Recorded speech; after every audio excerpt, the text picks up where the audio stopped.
The easiest thing I've done was to get out from under the labels and to live the life that I live. The most difficult thing I've ever done was to believe that I can do it. The difference is that when you don't know what's impacting you, and it's something that's holding you down and you're not aware of it.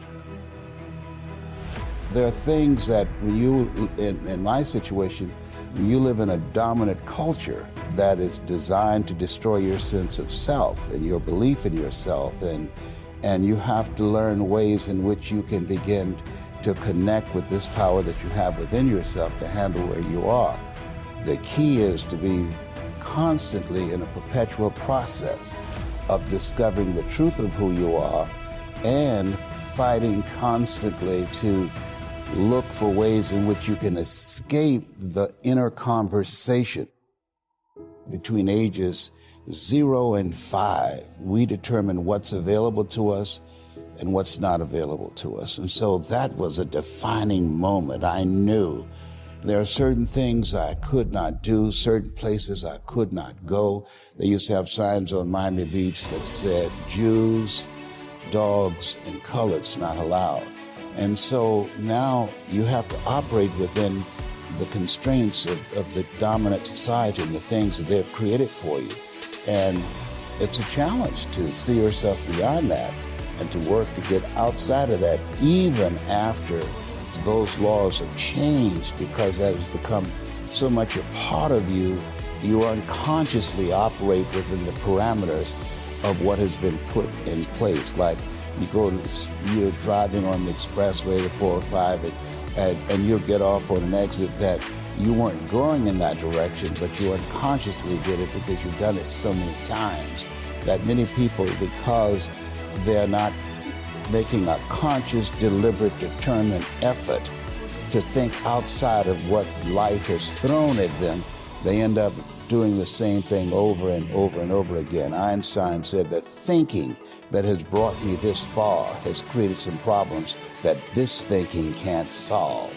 And so through relationships, through reading, through studies, through goals and dreams beyond your comfort zone, it allows you to begin to live out of your imagination as opposed to out of your history. Disney said, the imagination is a preview of what's to come.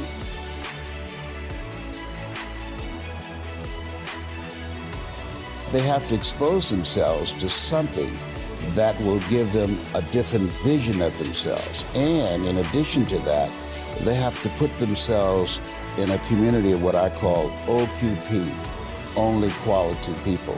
A gentleman who dramatically transformed my life, I was a junior at Booker T. Washington High School in Miami, Florida. And I went in his class looking for another friend. And he said, go to the board and work this problem out for me. I said, sir, I can't do that. He said, why not? I said, I'm not one of your students. He said, do it anyhow. And the other kids started laughing, saying, he's Leslie, he's DT. And he said, what's DT? His brother is smart, but he's the dumb twin. And I said, I am, sir. And he came from behind his desk and he pointed at me and said, don't you ever say that again. Someone's opinion of you does not have to become your reality. And he taught me 3 things. He said, if you want to become successful in life, young man, he said, number 1, you got to change your mindset. He said, you don't get in life what you want, you get in life what you are. Number 2, practice OQP, only quality people. You earn within $2,000 to $3,000 of your closest friends. I found that out. I left all my broke friends. I said, y'all gotta go. Because I used to be so broke, I passed the bank and tripped the alarm, you know? And the 3rd thing he said, develop your communication skills, because once you open your mouth, you tell the world who you are. He said, those are 3 major things that you want to work on that will liberate you from living in Liberty City, living in poverty and Overtown. It will help to escape out of where you are right now, because I see you watching me and I know you want more. I can see the hunger in your eyes. You get hungry by finding something that's you. I believe that all of us are born unique, but most of us die copies. You got to find out what is it that turns you on, what resonates with you. One of the things that I realized and what allowed me to become successful as a speaker, the speaking industry has been hijacked by people who speak to sell, and it's okay to do that and make money. I speak to change lives because somebody spoke and changed my life. So this is my passion. This is my drive. This is something that I feel in my heart. And so the key to that hunger-driven life is a heart-centered life. I didn't do what I'm doing for years because of my programming, because of the culture in which I was raised in. I would see other people with degrees and PhDs and MBAs and credentials I don't have, and I convinced myself I couldn't do it. But Mr. Washington, on that day, we became friends, and he taught me not only someone's opinion of you does not have to determine your reality. He said that you have to work on yourself and you have to have an unstoppable attitude, and no excuse is acceptable, and you got to make it a priority, a non-negotiable in your life, and hold a constant vision of what it is you want to achieve. See it accomplished and go all out. Find a way to win in spite of the setbacks, in spite of the disappointments, in spite of your failures. I tell people when I'm giving presentations, you will fail your way to success. I have a saying, is life knocks you down trying to land on your back, because if you can look up, you can get up.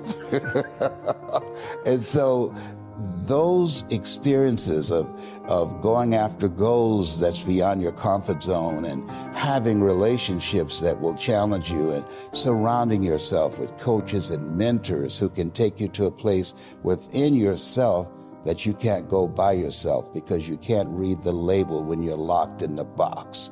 And so those experiences, they challenge you to go to that next level and continue to move forward in your life, doing new and exciting things that eye has not seen, ear has not heard, nor has entered the heart of mankind what God has in store for you when you live a heart-centered life, deciding that you're going to live a life that will outlive you. You're going to live a life that counts, a life that will build a legacy and change the planet. You know, Horace Mann said, we should be ashamed to die until we've made some major contribution to humankind. And so my goal is to make a major contribution to humankind. Every day when I get up, my mindset is, what is it that I can do to touch and impact somebody's life today? What is it? What does that look like? Don't live the life that has been given you by the circumstances, by the people that's around you. That Sidney Poitier wrote a book called The Measure of a Man. And he said, when you go for a walk with someone, something happens without being spoken. He said, either you adjust to their pace or they adjust to your pace. Whose pace have you adjusted to? And so there are things that we pick up and we think that they're our choices, but they're the choices that we've been programmed by life to do. When we leave our homes in the morning, we're bombarded with over 6,000 advertising hits through Facebook, through Twitter, through Instagram, through television, through our phones and through our communities, and through the computers. And so all of these things are impacting us every day.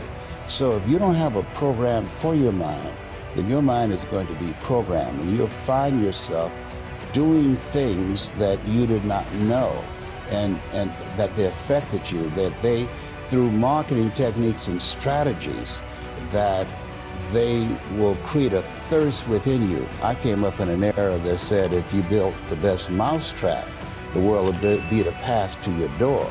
But if you know marketing, people will sleep outside your store to buy a telephone they've never touched or seen.